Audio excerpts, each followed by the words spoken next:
Hi folks, you're with Tacitus today, your pushback channel, and thank you for joining this audio live stream.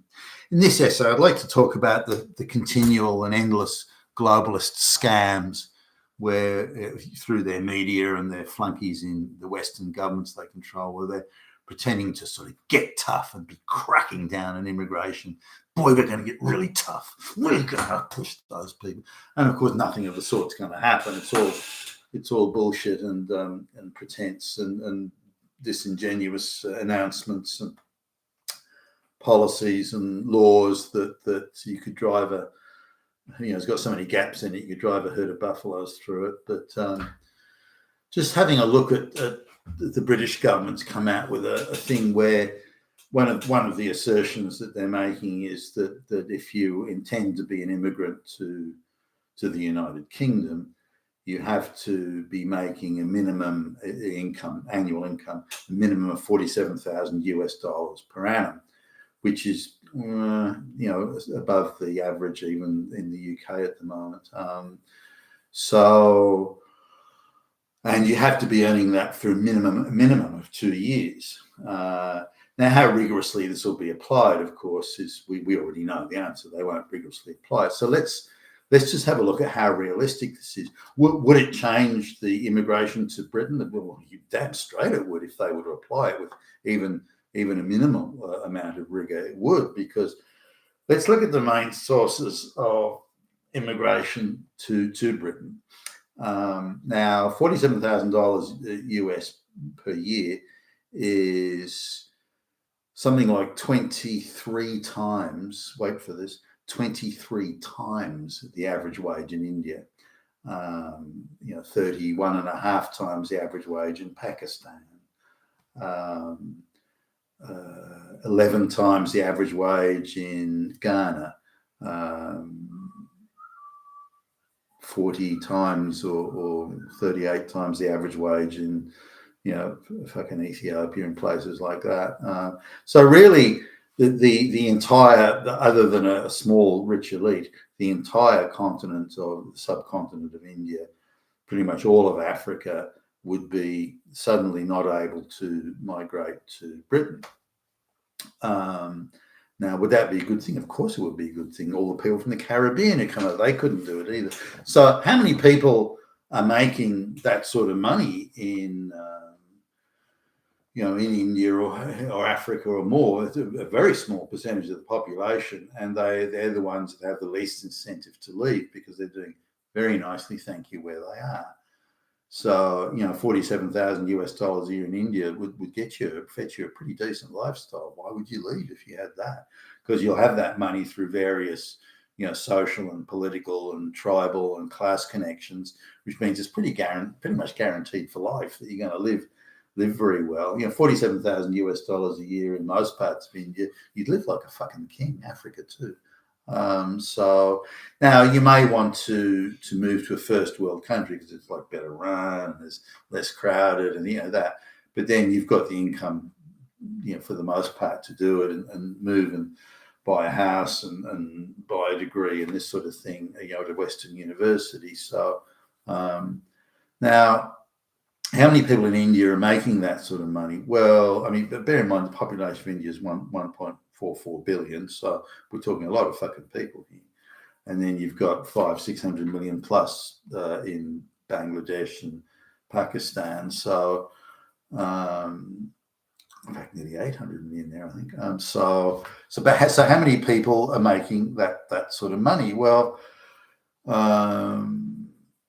probably 60 million maybe are making that sort of money. And again, many of those are so wealthy that other than having a bolt hole or a vacation house or maybe just real estate investments, why would they want to leave?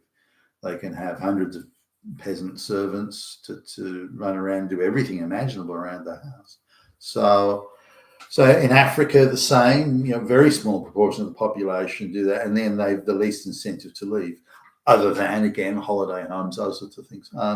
So really, if you look at the average wage and occupation of even though we're told they're all rocket scientists, if you look at the average wage of the migrants that come to Britain, Britain, they're coming for the freebies and the handouts. That they are a parasitic class, and there'll be exceptions, of course, but they're a parasitic class of people who want to migrate just for the free stuff. And most of them have never had a job of any description. Many have been hand-to-mouth subsistence peasants.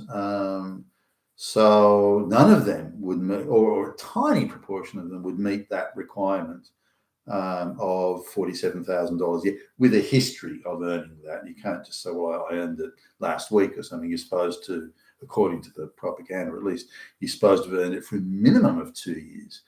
So, and if you want to bring out family members, they too must supposedly, allegedly meet that criteria. Now, the various press releases, things that I've read and announcements of it, it's rather vague and, in my view, at least, quite confusing. So they're obviously giving themselves, while they're making these announcements, they're also giving themselves thousands of escape routes and back doors and back alleyways to get out of it.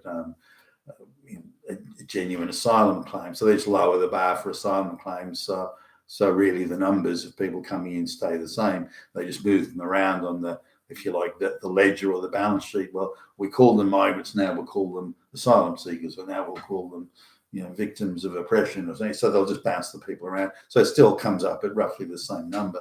But the reality is this is the sort of stuff that's needed all over the Western world.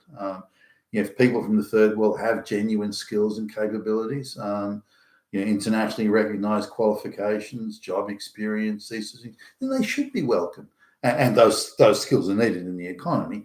Then they should be welcome. And I don't know about the door being open necessarily, but everybody who fulfills that criteria should be able to go to the embassy and say, look, I've got all these skills, capabilities, qualifications, experience, I'd like to migrate to your country, and I think they should be put right at the front of the queue, standing in line. They're right at the front of that line to be eligible for at least discussions about their eligibility for migration. I think that's a good thing.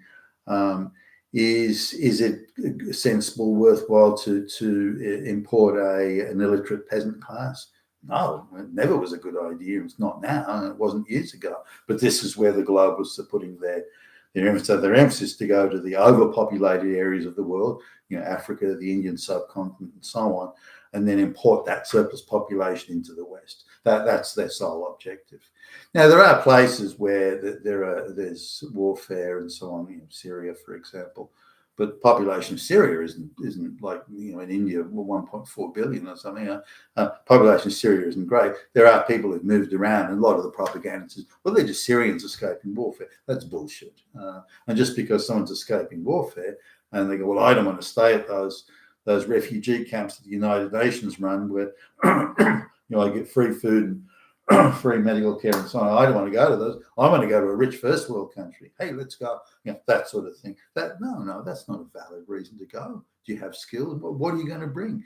The reason the West is rich because it's a well-organized, on a relative basis, well-organized, efficient economy that recognizes private property, that recognizes the contract. There are a whole host of reasons why the West is rich and why those countries, those people are getting away from a poor or relatively poor. Why is India poor? Why don't those people stay there and make India a better place? They don't. They just want to go and go to a rich country and parasite off the wealth that those white people have created through innovation, invention, better organization, stable society, shared power, and things like that. So coming back to the British government, they're telling, in my opinion, they're telling a whole pack of fucking lies. They've got no intention at all. They're all globalist, fully globalist controlled. Both the major, in fact, the three or the four biggest political parties in the UK are all fully controlled by the globalists. They can't shit without the globalists telling them, giving them permission to do it. I mean, let's just get some perspective here. The Prime Minister of the United Kingdom has never even been voted for by the people. He was installed by the globalist cabal into one of the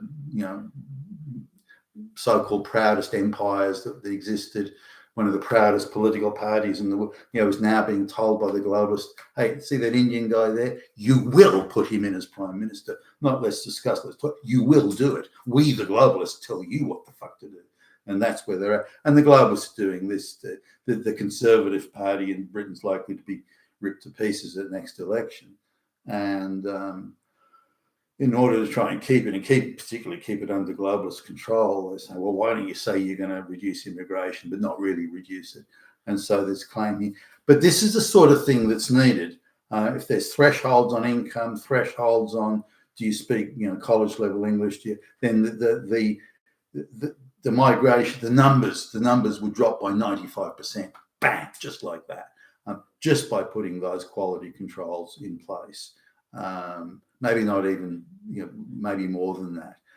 Out of 400,000 people that came to Australia last year, 12, maybe 15,000 at the outside are actually desirable immigrants. All the rest are just freeloaders and parasites, in my opinion. And so as soon as that criteria, $47,000, hardly anyone in India or Africa makes that sort of money. So assuming it's rigorously enforced, then the immigration rate, say in Britain, I think it was 700,000 last year, the immigration rate would drop to something like 35,000 if they were to put that in. Of course, that's not what the globalists want. The globalists want to move the surplus peasant populations of the world around. So they're not going to do it. We know that in advance. But that is the sort of thing that needs to be done to bring immigration under control, and then, of course, mass deportation need to be acted on very quickly, I think. You've been fantastic today, your Pushback channel, and thank you for listening.